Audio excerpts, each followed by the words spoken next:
নমস্কার। আজকে আমি তোমাদের সাথে একটা চিংড়ি মাছের রেসিপি শেয়ার করব, যেটা করা খুবই ইজি, মানে খুব তাড়াতাড়ি হয়ে যায়। তো চলো, এই যে আমি একটা থালাতে প্রথমে কিছু পেঁয়াজ কুচিয়ে নিয়েছি, টমেটো আর ধনেপাতা, কাঁচা লঙ্কা আর একটা লেবু নিয়েছি। আর এই যে চিংড়ি মাছটাকে একটু ধুয়ে বেছে ভালো করে রেখেছি। এবার কড়ার মধ্যে প্রথমে পেঁয়াজ কুচি, টমেটো কুচি, ধনেপাতা কুচি আর কাঁচা লঙ্কা আর চিংড়ি মাছগুলো দিয়ে হলুদ গুঁড়ো, লঙ্কা গুঁড়ো আর তার সাথে কাশ্মীরি লঙ্কা গুঁড়ো আর একটু ভাজা মশলা আর একটু চিনি, লবণ আর কাঁচা তেল দিয়ে ভালো করে মেখে নিতে হবে। নিয়ে তারপরে লেবু রসটা দিয়ে দিতে হবে।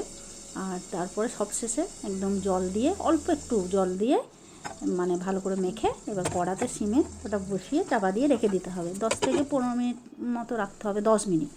তো তারপর কিছুক্ষণ পর আবার খুলে লেবু পাতা আর একটু কাঁচা তেল দিয়ে আবার 5 মিনিট চাপা দিয়ে রেখে দিতে হবে, সিমে থাকবে গ্যাসটা। তবে একটা কথা এখানে বলতে চাই, মানে যাদের বাড়িতে লেবু পাতা নেই, মানে লেবু গাছ নেই, তো পাতা কোথায় পাওয়া যাবে, তো দরকার নেই দেওয়ার। আমার ছিল তাই আমি দিয়েছি, কিন্তু ওটা দিলে খুব মানে আলাদা একটা ফ্লেভার আসে। তো এই যে চিংড়ি মাছের, এটার কি নাম দেবো আমি জানি না, তবে আমার রেডি। আর এটা মানে এতটাই টেস্ট হয়, আর সবথেকে বড় জিনিস হচ্ছে খুব ইজি বানানো, মানে খুব তাড়াতাড়ি হয়ে যায় আর প্রচুর টেস্টফুল হয়। তো বন্ধুরা একবার করে খেয়ে দেখবে, ভালো লাগবে খেতে। তো কেমন লাগলো?